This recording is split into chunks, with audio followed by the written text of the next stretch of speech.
Alright, you three. This should just be your standard sortie today. Now, just let the vanguard cover the front, and wait for your cooldowns to finish so you can blast those enemies away. I know it'll take a bit of time, so hang in there and defend yourself when necessary.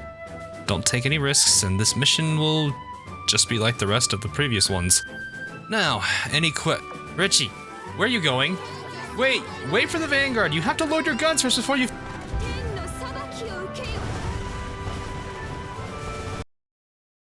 Alright, so this is definitely a first for the series today, as we'll be covering someone outside of the big four factions. And what better place to start than with the Iris Libre's leader and flagship, FFNF Richelieu. I can already hear the comments potentially ringing at me for butchering the name, but let's remember this is me we're talking about here. It's gonna happen anyway. Nonetheless, Richelieu is a battleship that was available during the Skybound Oratorio event. It'll be a bit of time before her rerun does come back, so make sure you prep for her once her event does arrive. Now, the smaller factions of Azur don't have many ships to their roster much like the Big Four do. Will Richelieu be able to stand out as an outlier and compete against some of the stars from each of the main factions?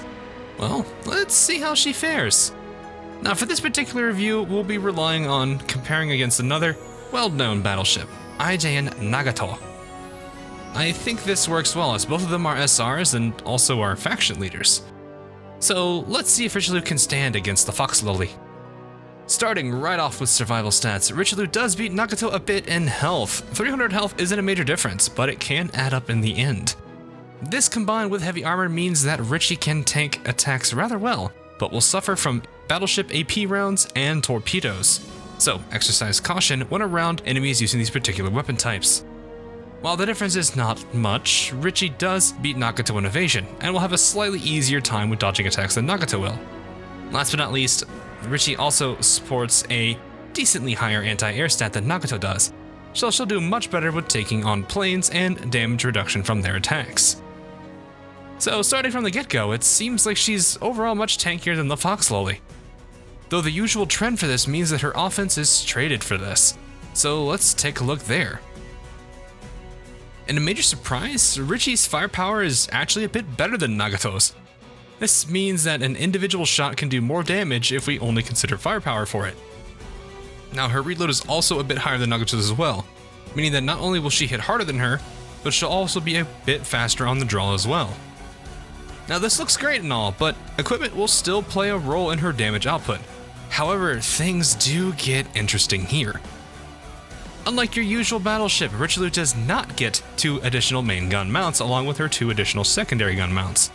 She only gets 1 main gun mount bonus, but this is traded for a preloaded gun. Yes, preloaded.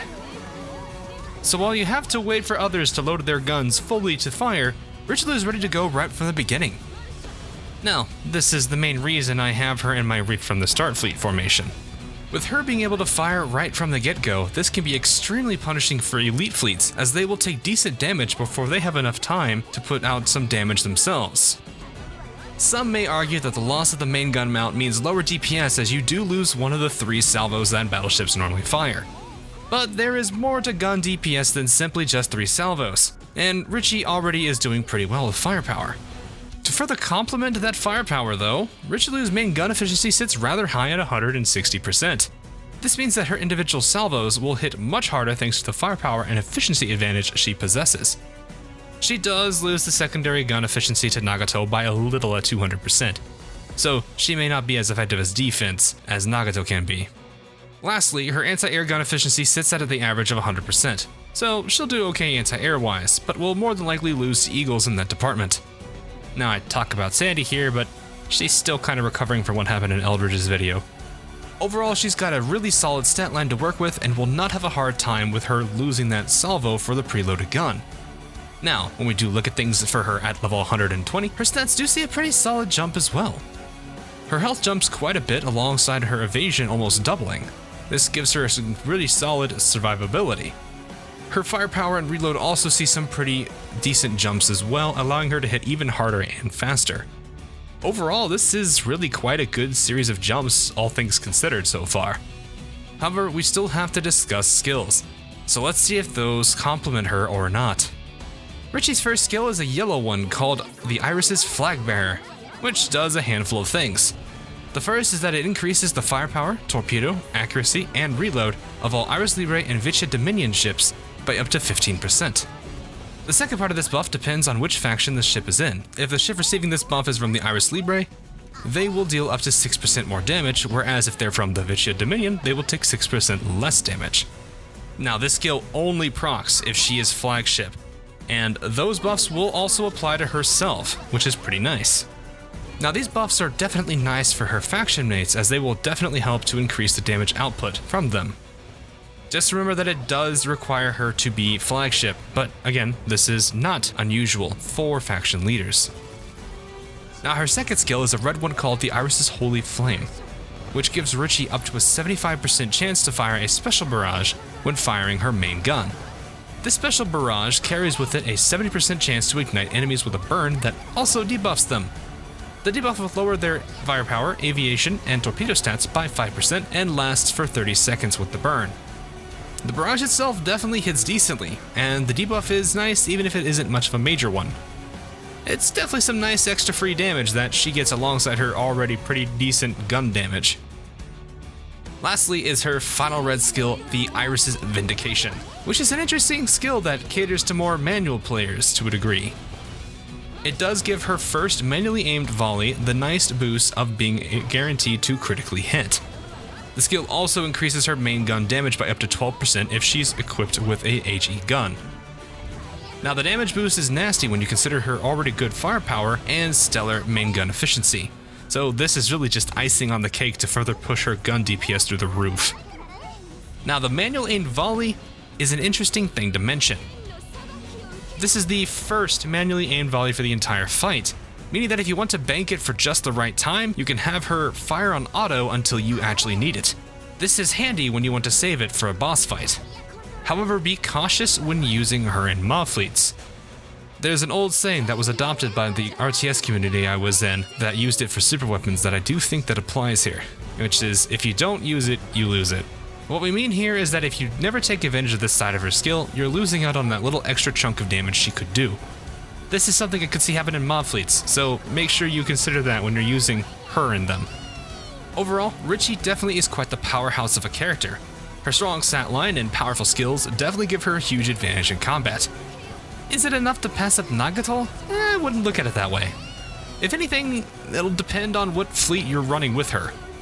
Nagato does well with her Sakura Empire buddies, while Richie will do well with people from her particular factions, much like how Bismarck does with a lot of Ironblood.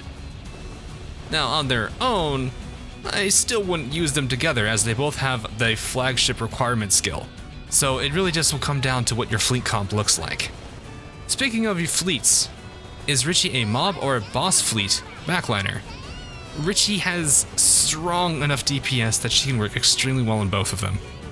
The buffing she does will also help her allies get in some additional damage if sorting with her, and even when she's on her own, she will still have quite a presence in the overall fight. Just make sure that she is the flagship so she can at least buff herself. You might want to avoid using any other ships that require the flagship role, as one of them will definitely lose out on that advantage. She does have some powerful advantages if she's played manually a little bit, so you auto players out there might want to take advantage of her skills by switching to manual for a little bit. I know that can be a little bit of a different experience for you, but try to bear with it a little bit when you're using Richelieu here. Bottom line though, take care of her. She's a good ship girl, especially when it comes to her allies. She had a rough time trying to work with her old friends in the Vicia Dominion, instead of just leaving them behind the moment they left her side.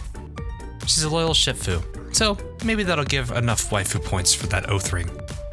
And that'll be all for Richelieu. Hope you enjoyed this and that it will help you in your future endeavors. Up next is the well-known destroyer in my community, but for a very different reason, Fubuki. No, not that one. This one. So look forward to the video, when it comes out. Whether you're a regular viewer or a patron supporting the channel on Patreon, thanks for watching and I'll see you all again real soon.